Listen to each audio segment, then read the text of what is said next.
vamos a iniciar aquí en este culto de la mañana el estudio del libro de Apocalipsis. Lo estaba yo dando en el segundo culto, pero algunos hermanos me han estado preguntando: ¿y cuándo nos toca a nosotros, los del primer culto? Y tienen razón. Vamos a iniciarlo en el día de hoy. Vamos a iniciar con la lectura de Apocalipsis capítulo 1, los versos del 1 al 3. El libro de Apocalipsis es un libro intrigante, profundo. No es fácil entenderle, pero allí está Dios hablándonos de lo que ha de acontecer en estos últimos tiempos. Gloria sea a Dios. Si tiene la cita, vamos a ponernos de pies un momento. Apocalipsis capítulo 1, del 1 al 3.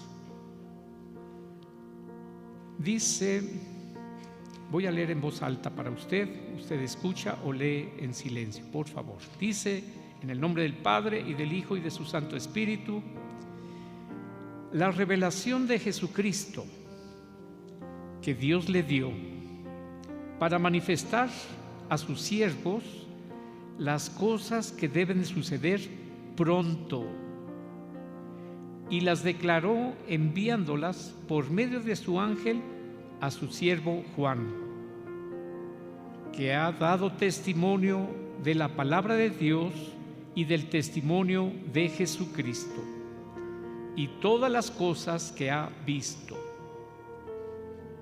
Bienaventurado el que lee y los que oyen las palabras de esta profecía y guardan las cosas en ella escritas, porque el tiempo está cerca.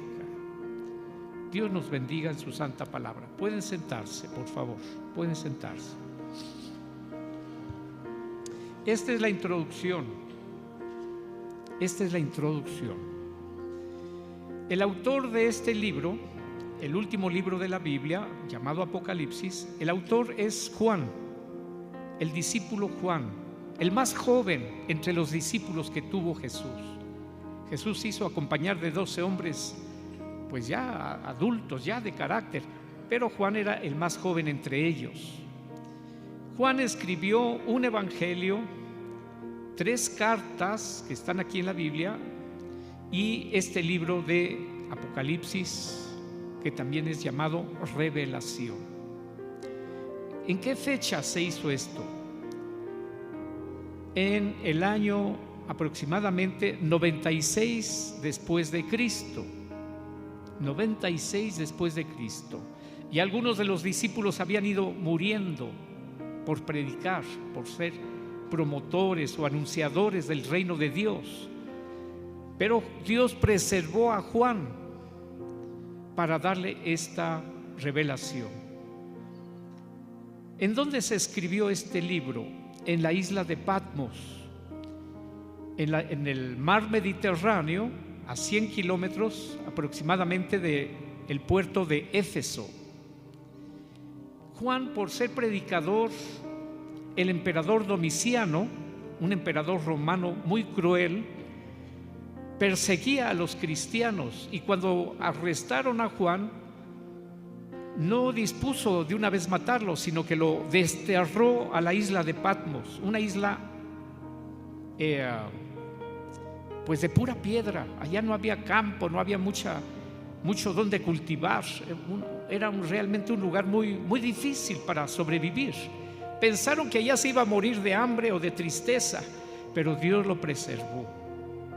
En la isla de Patmos, que fue desterrado este Juan, ahí es donde a Dios le place darle esta revelación, esta enseñanza. Podemos decir que este libro está dividido en 2 partes, 2 secciones. Y esto lo dice el mismo libro de Apocalipsis. Vamos un momento, abra su Biblia, téngala a la mano, porque vamos a estar leyendo un poquito algunos pasajes. por favor, ahí en el capítulo 1. Pero ahora en el verso 19, vamos a brincar hasta el verso 19. Ahí está la clave en lo que se divide este libro de Apocalipsis. ¿Cómo lo dice? Apocalipsis 1:19 dice: escribe las cosas que has visto y las que son y las que han de ser después de estas. Esta frase, este verso, dicho en la sabiduría de Dios, le está dando primero una orden, una indicación a Juan: escribe las cosas que has visto. Todo lo que vas a ir viendo de aquí en adelante, todo lo que te voy a mostrar, tú vas a ser el encargado de escribirlo. Lo vamos a preservar para que lo lean las iglesias, los creyentes. Y no solamente las iglesias del Mediterráneo, sino las iglesias a través de la historia, a través del mundo. Escribe las cosas que has visto. Y la siguiente frase: y las que son. Y las que son. Las cosas que actualmente se están viviendo. Como que hace allí el Señor una frase separando una época, una etapa de la historia. Escribe las cosas que has visto y las que son, las cosas que se están viviendo y las que han de ser después de estas. O sea, va a escribir las cosas que se viven, las va a estar describiendo, y los eventos futuros, lo que todavía no se veía. Hay dos tiempos: las cosas que son y las que han de ser después.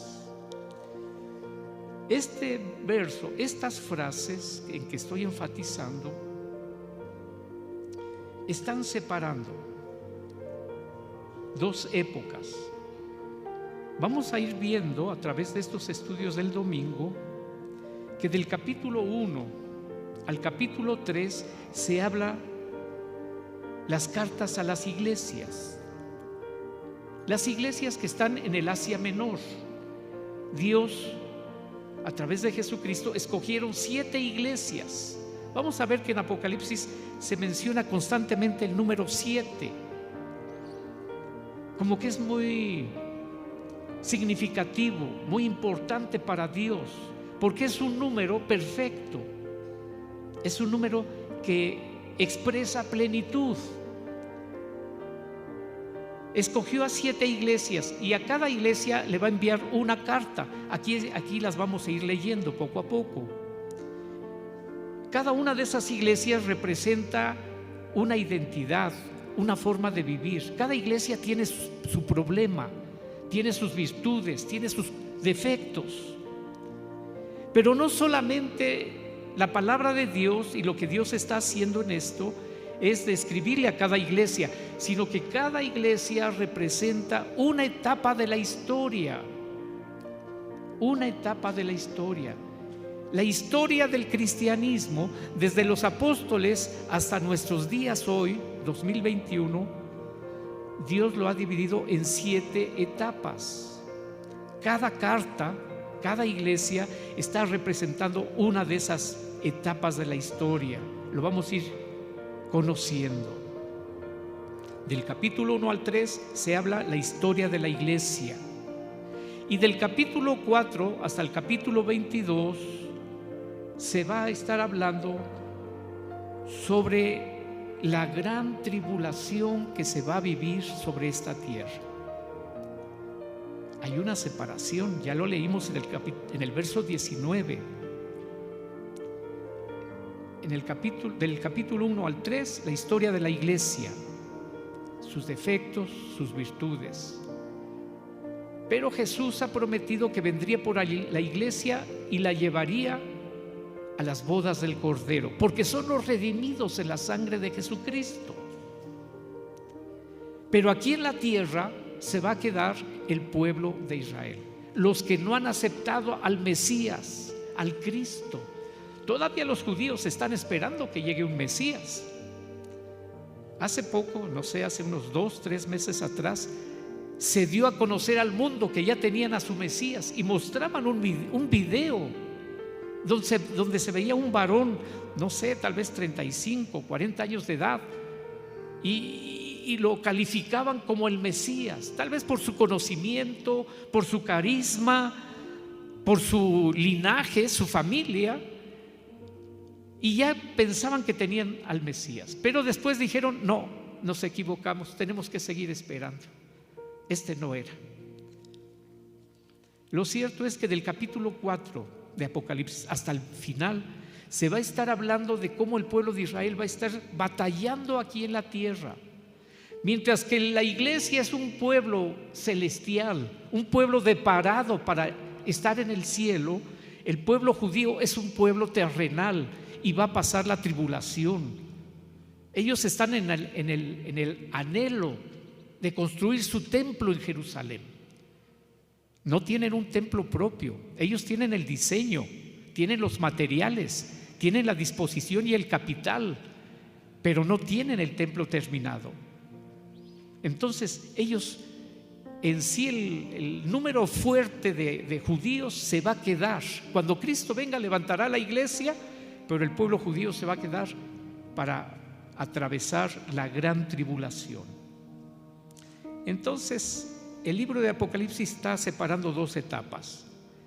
Del capítulo 1 al 3, la historia del cristianismo, y Cristo se lleva a la iglesia a su presencia. Y del capítulo 4 al 22, el pueblo de Israel en la gran tribulación aquí sobre la tierra. Esa es la clasificación en este estudio del Apocalipsis.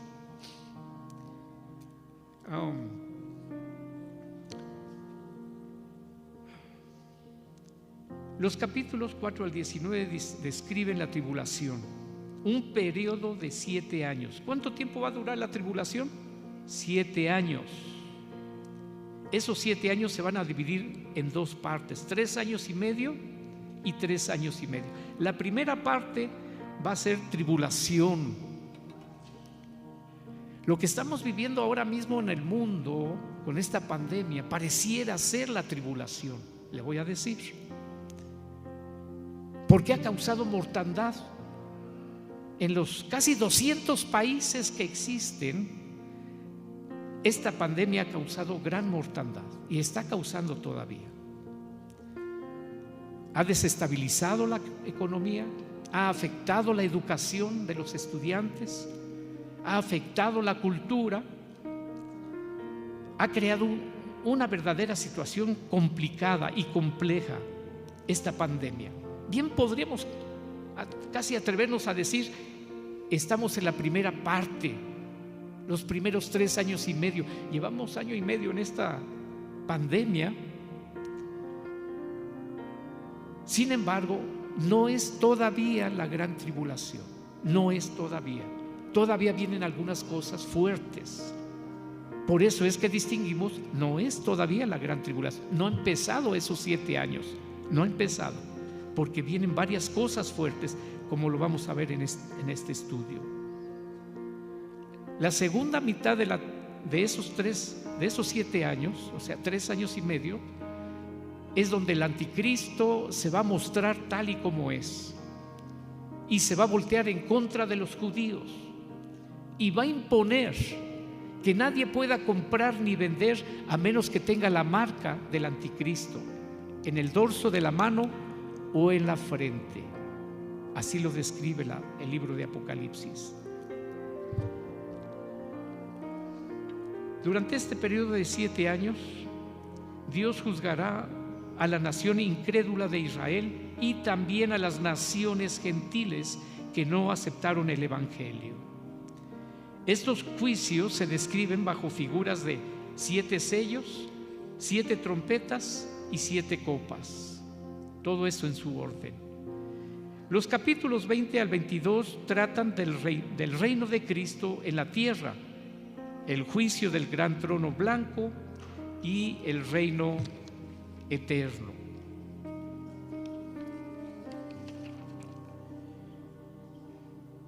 El lector, cuando lee este libro de Apocalipsis, se da cuenta de que gran parte del lenguaje del Apocalipsis es simbólico.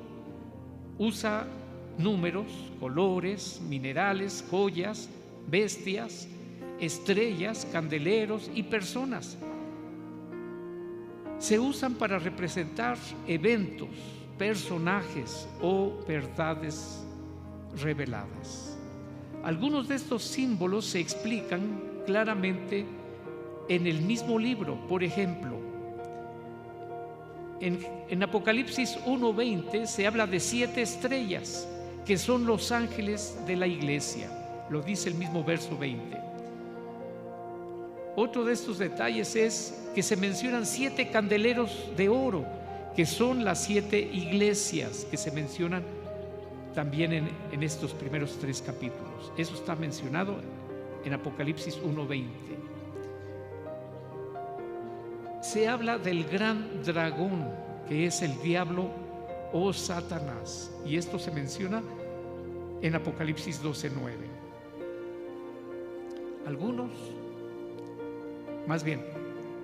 El lenguaje que usa Apocalipsis usa mucho el simbolismo. Por eso es tan complicado entenderlo. Yo no sé si usted ya ha intentado, casi estoy seguro que lo ha intentado, leer el libro de Apocalipsis. Cuando nos damos cuenta de que esto nos habla del futuro, tratamos de conocer qué es lo que viene, pero encontramos que el lenguaje usa tanto simbolismo que terminamos por no entenderlo y dejamos el estudio, la lectura. Entonces, algunos de estos símbolos aquí mismo se están aclarando. Las 7 estrellas son 7 ángeles. ¿Qué son 7 ángeles? Los pastores. Un ángel es un mensajero y un pastor es un mensajero. Entonces, según lo explica aquí mismo Apocalipsis, las 7 estrellas son 7 ángeles, que son los 7 pastores, un pastor por cada iglesia en el Asia Menor. Los 7 candeleros de oro que se mencionan aquí también son las 7 iglesias que se tomó como muestra para dar esta revelación. Gloria a Dios. Las claves al significado de estos símbolos se encuentran en otras partes de la Biblia. Cuando se menciona aquí en Apocalipsis sobre 4 seres vivientes, uno debe de ir al libro del profeta Ezequiel para ver la similitud con los 4 animales o seres vivientes que se mencionan allí. En Ezequiel capítulo 10, verso 20, y en Ezequiel 1, del 5 al 14. Y estos se identifican o son llamados como querubines.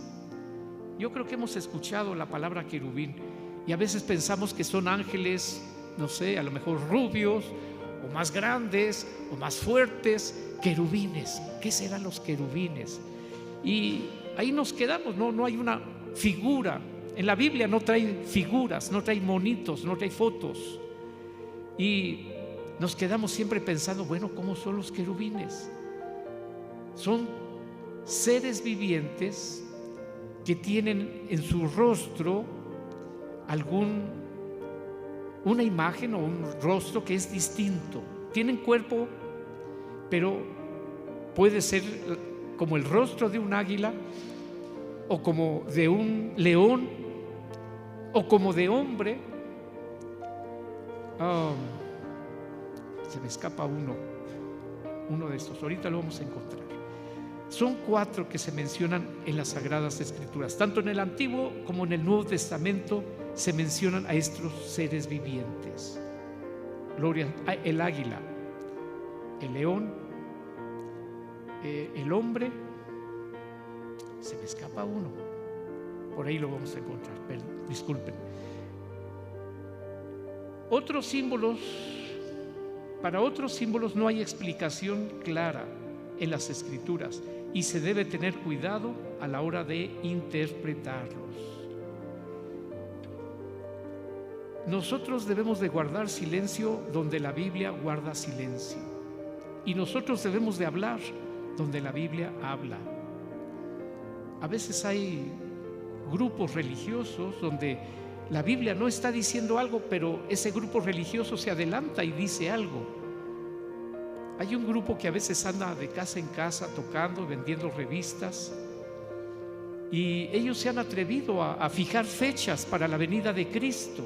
Llevan como 5 veces que se equivocan, y usan mucho estas profecías, el libro de Apocalipsis, el reino de Dios, y bueno, pero ellos hablan donde la Biblia calla, donde la Biblia no está diciendo tal cosa, ellos se atreven a declarar o decir un concepto.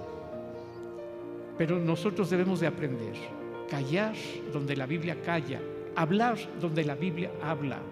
Gloria sea al Señor. Al estudiar Apocalipsis, como en todo estudio bíblico, se debe tener presente de la distinción entre la iglesia e Israel. La iglesia es un pueblo celestial bendecido con bendiciones espirituales y llamado a compartir la gloria en la presencia de Cristo. Cristo es el esposo, la iglesia es la esposa. Hay esa alegoría, esa metáfora para darnos una idea, cómo el esposo ama a su esposa y la esposa debe serle leal y estar siempre al servicio para honra y gloria de su nombre. Israel es un pueblo terrenal de Dios, a quien Dios ha prometido la tierra de Palestina y un reino terrenal bajo el mando del Mesías. La iglesia se menciona en los primeros 3 capítulos, pero no se ve de nuevo sino hasta la cena del Cordero, de las bodas del Cordero, capítulo 19. Hasta allá vuelve a aparecer y se hace mención de la iglesia. El periodo de tribulación abarca del capítulo 4 de Apocalipsis hasta el capítulo 19. Son eventos con el pueblo judío. Es el tiempo de la angustia de Jacob, como se mencionó en el Antiguo Testamento. Este libro de Apocalipsis trata principalmente con el futuro. Esta revelación de eventos futuros fue dada por Dios a Jesucristo. El Señor Jesús, en su debido momento, se le encargó a un ángel para que se lo diera a Juan. 4 frases clave en esto que acabamos de leer de la Biblia. Leímos del verso 1 al verso 3, pero 4 frases claves son las cosas que deben suceder pronto. El testimonio de Dios y de Jesucristo, y la bienaventuranza a los que leen y oyen y guardan lo escrito en ella, y el tiempo está cerca. Ahí donde leímos los primeros 3 versos, ahí se encuentran estas frases y son clave para que comprendamos la importancia del libro de Apocalipsis. Y vamos a concluir con esto. No me voy a extender más, porque ya en breves minutos empiezan a llegar los hermanos del siguiente culto. Vamos un momento aquí a la Biblia. Abra su Biblia en el capítulo 1, si lo tiene.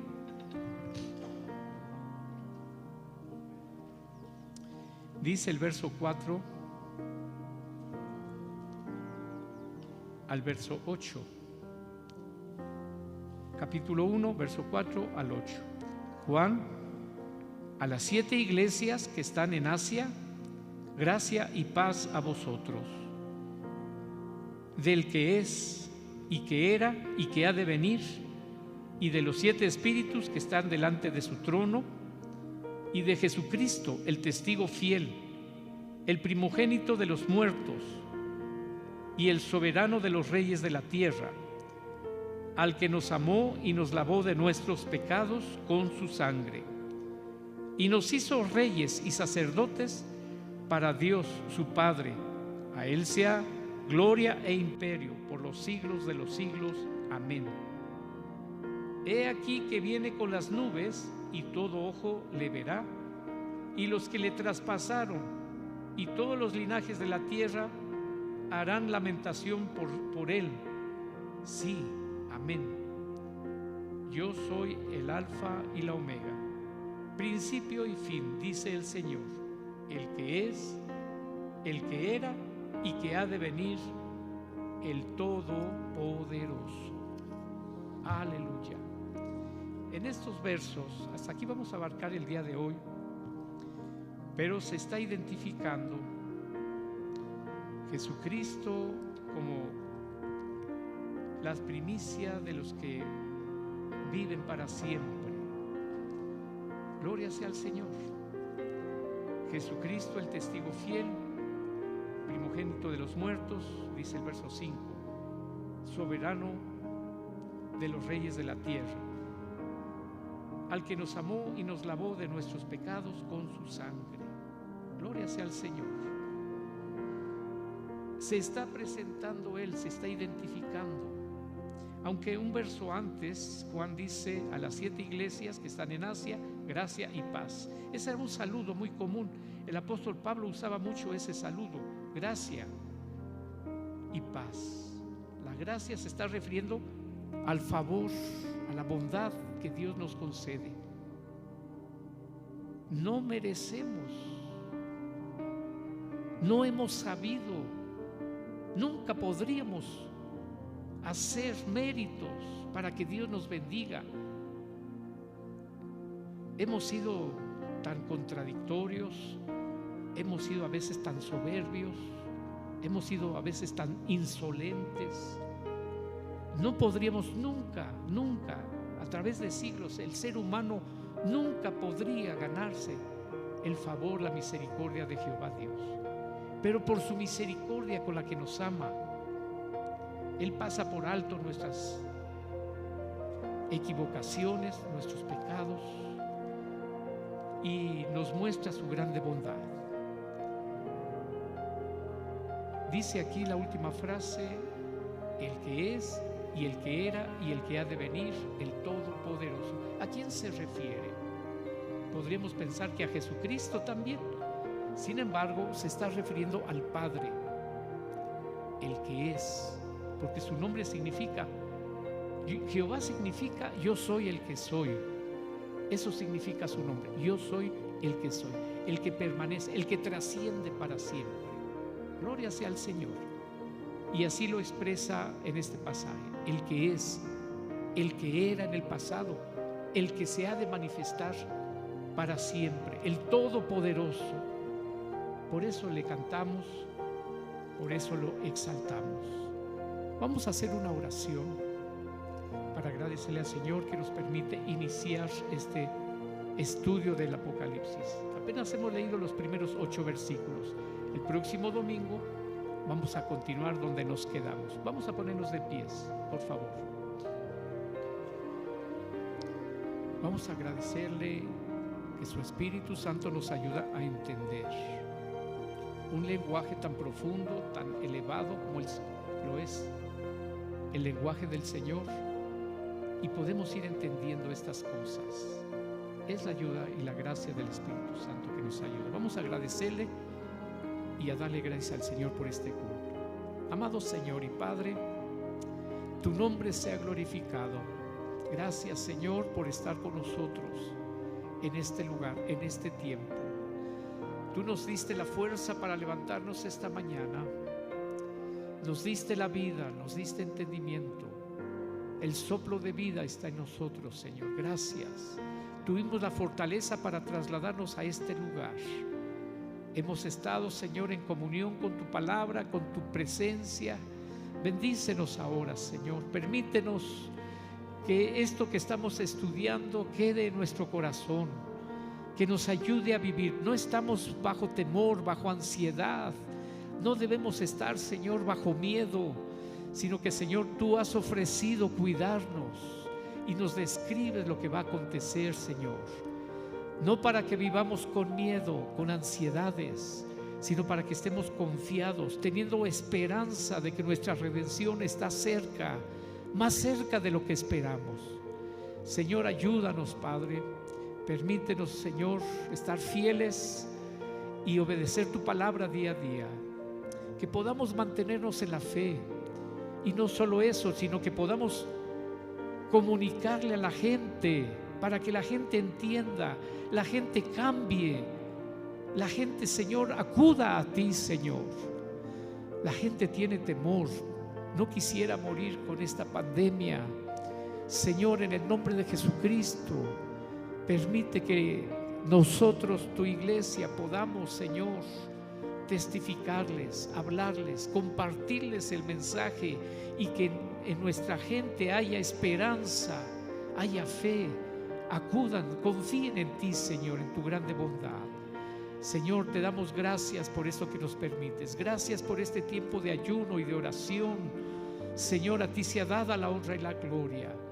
Señor, tu pueblo está en clamor, en súplica, para que tu bondad se derrame sobre esta tierra. Sana nuestra tierra. El mundo está enfermo, el mundo está herido de muerte, Señor. Ayúdanos, sánanos en el nombre de Jesucristo. A ti sea dada la honra y la gloria. Te agradecemos el tiempo de este culto. Nos ponemos en tus manos para retirarnos. Te damos la honra y la gloria, Padre, Hijo y Espíritu Santo. Aleluya. Amén. Amén. Gloria sea al Señor.